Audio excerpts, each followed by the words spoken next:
Hey guys, welcome to your pre-trading checklist that I've made for you guys. In this checklist, we're going to cover some basic fundamentals as well as some key information that a lot of traders take for granted. These are the essentials we're going to cover in our checklist, starting with basics like optimizing our TradingView settings, and slowly we're going to gradually move on to some more complex topics such as establishing trading ranges, understanding the probabilities of your setups. I've tried to make this checklist your one-stop shop for any comprehensive knowledge you may need. This will help you build your confidence and definitely build your precision throughout your trading.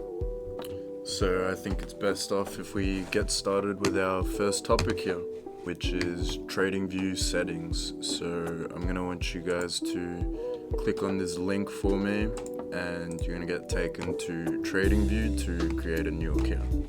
This link is going to be in the Word document with the important frequently asked questions here at the end.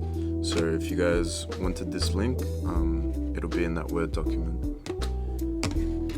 Once you guys click on that link, you'll be taken to TradingView just like this, and all you want to do is either sign in or sign up. This way you can set yourself up with TradingView, and it should end up looking something like this.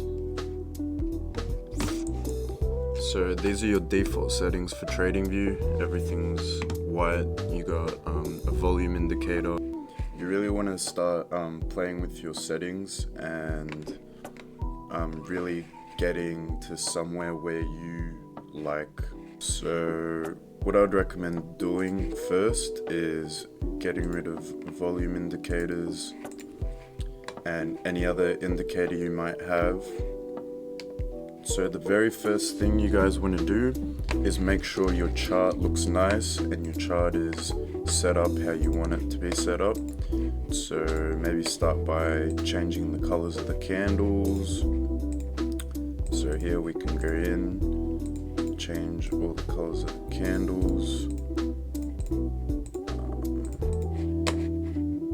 Me personally, I prefer dark mode. So if you want dark mode, you just click the three lines at the top left, click dark theme, click yes, and then you got your dark theme. And so that's how you change the colors of your candles. And you've also got some other settings here you might want to change. You got your time zones. If you want to change that to Sydney, I would recommend changing that to Sydney as well. Some other settings here, we also have our grid lines at the back. So I don't really like the grid lines, I prefer no grid lines.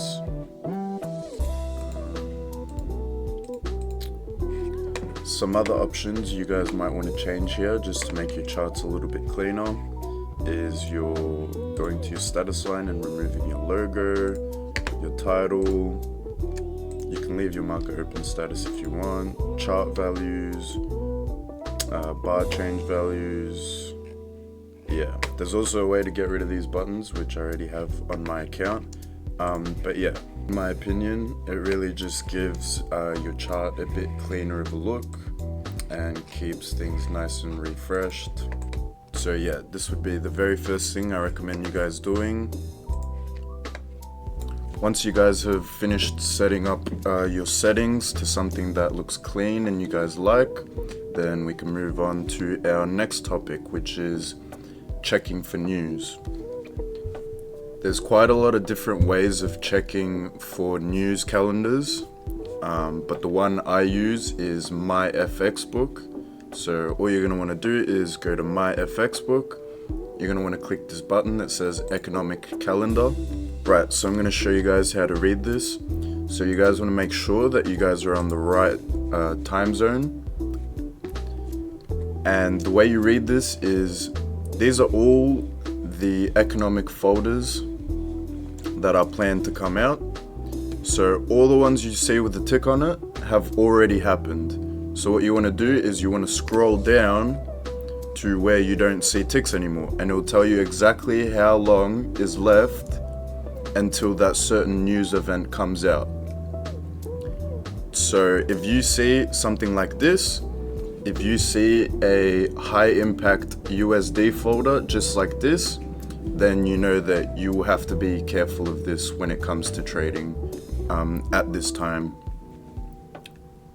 You don't want to be trading through these high impact folders. This is very dangerous territory. This is where the markets get manipulated. So you want to stay away from high impact folders the best you can. Whereas for medium and low impact folders, as the name suggests, they won't have as much impact on the charts, but it's still always good to keep in mind. Some other useful tools that MyFXbook might come in handy for is for checking when the market's open. So here you've got a list of all the sessions, and it'll tell you how long until the market opens, as well as if you head over to the top left, here you go on market holidays, and here you will find all the holidays for all the markets. But I've already put them all in the list for you guys in the Word document attached. Now that you guys know how to use MyFXbook, we're going to head down to our next topic. We may need to put some of these topics together. So the reason we're putting these topics together is because when we do our top-down analysis, we naturally create our trading ranges and establish a bias. So that's why I'm going to kind of put them all together. But essentially, top-down analysis refers to the idea of starting from a higher time frame. Could be your daily, maybe even your weekly, depending on what's going on. You go on your daily time frame, you have a look at what it's saying, see if there's any liquidity sitting around. See how your previous daily candle closed, see if there's any wicks missing, and obviously the current daily candle we're on is always important, and you always want to keep an eye on that. And then naturally we're going to come down to our 4-hour time frame and start dropping time frames as we analyze, right? So now on our 4-hour, we might want to analyze our highs here. Might want to put down our lows down here, right? Then we go down to our 1 hour. We have a look at our 1 hour. This might be a supply zone up here we might want to mark up. We might have some liquidity we might want to draw up from down here. And now we go to our 30-minute. So obviously this is me doing it nice and quick, but you guys should be taking your time with this. Make sure you're finding your right zones and making them pinpoint accurate. Because even like here, once we start coming down, our zones might start tightening up. So you definitely want to start tightening up your zones. You see that the chart is telling you to do so. Now we're going to go down to our 15-minute, see what our 15-minute is telling us. Right, we might want to mark this up. Maybe we might want to chuck this one down a little bit, right? So you see how when we're doing top-down analysis, sometimes we get zones that correlate with other time frames. When there's correlations in different time frames on the same zone, that means that makes the zone high probability. It gives that zone a very good chance. In this particular instance, it looks like this supply zone has already been liquidity grabbed. So obviously we don't want to use market structure that has already been filled in. So if we know this, then we just look for our next zone up top. So now we have a really good zone that hasn't been filled in yet, but we still have a lot of reactions. So now as we're moving down our time frames, we are naturally creating our ranges, as well as looking for very good zones that might give us optimal entries. So that's it. So now we have something like this. all we did was go through our time frames, mark our points of interest up, and now all of a sudden we have a beautiful trading range, right? With a high probability supply zone, with a lot of correlations between the time frames, and now naturally we have created a trading range that now we might want to go into the 5-minute and look for an execution here on a 5-minute time frame, and maybe we can aim for the bottom of this range, right? So now at least we have an idea of where we could possibly be taking our trades. Another thing that might help you guys out to establish a bias is a 3MA. So if you guys don't use any indicators, if you guys want a recommendation of an indicator, this is the indicator that I would recommend using with these settings. So if you put an EMA on and you have it at 13, 50 and 200, once you turn it on, this is what it should look like. So you got 3 moving averages, and to determine a bias, all you want to do is go to a slightly bigger time frame and have a look at where we are in comparison to the 200 EMA. If we are below the 200 EMA, we are in a downtrend. If we are above the 200 EMA, we are in an uptrend. So as you can see here, once we have crossed over, once our EMA's crossed over to the downside, we got into a big bearish run. And vice versa, over here, when our EMA's crossed over to the upside, we had a big bull run. So if you guys are struggling to determine a bias, you simply get your EMAs and see where you are in comparison to your 200 EMA. So if you know that if you're below that 200, you're looking for sells most of the time, right?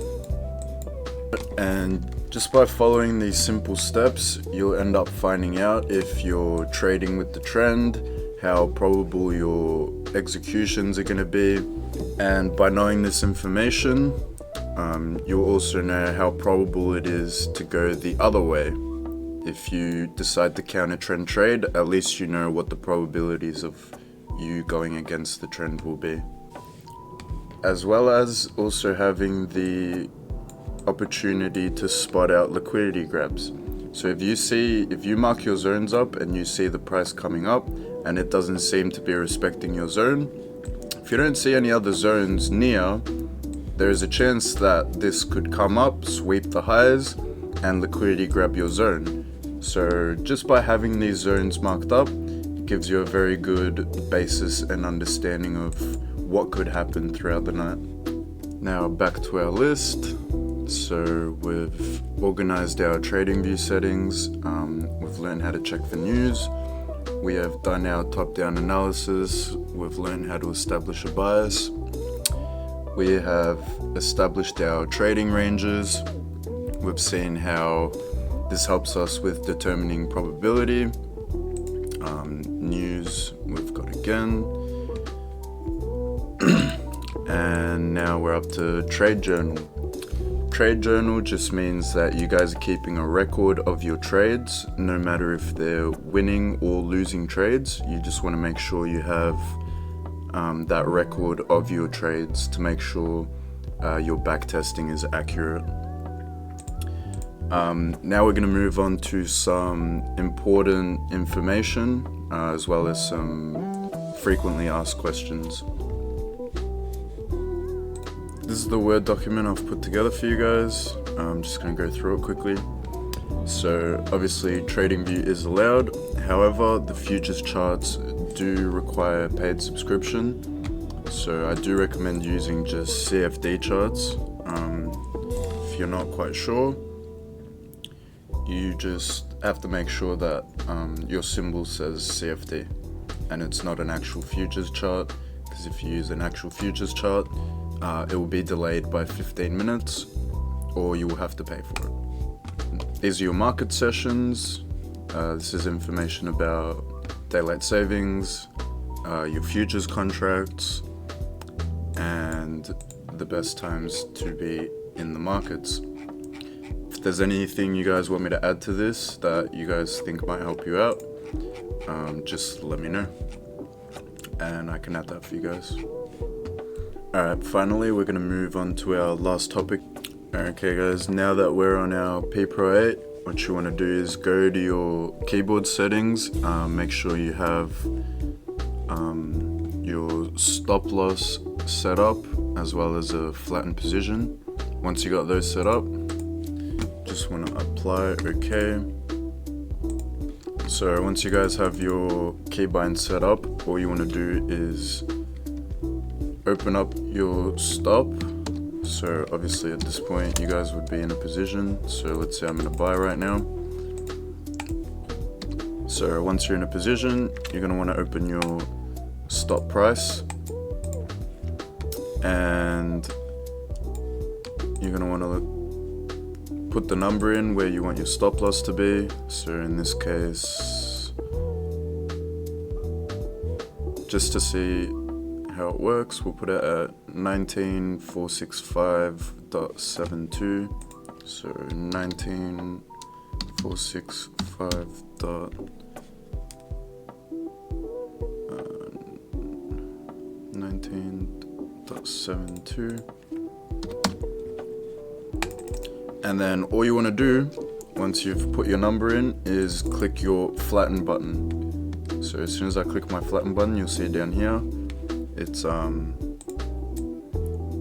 the script is running now, and now if the price comes down to my number, we will get stopped out. So we'll see here if it hits our stop loss, so you guys can see how it works. And just while we're waiting for that, another thing I'd recommend you guys do is quickly just changing the colors of your orders that are of your scripts that are waiting. So if you change these two to a different color, then you will be able to tell them apart from the others. So this will help you distinguish them much easier. And we're gonna wait here to see if our stop loss gets hit, hopefully.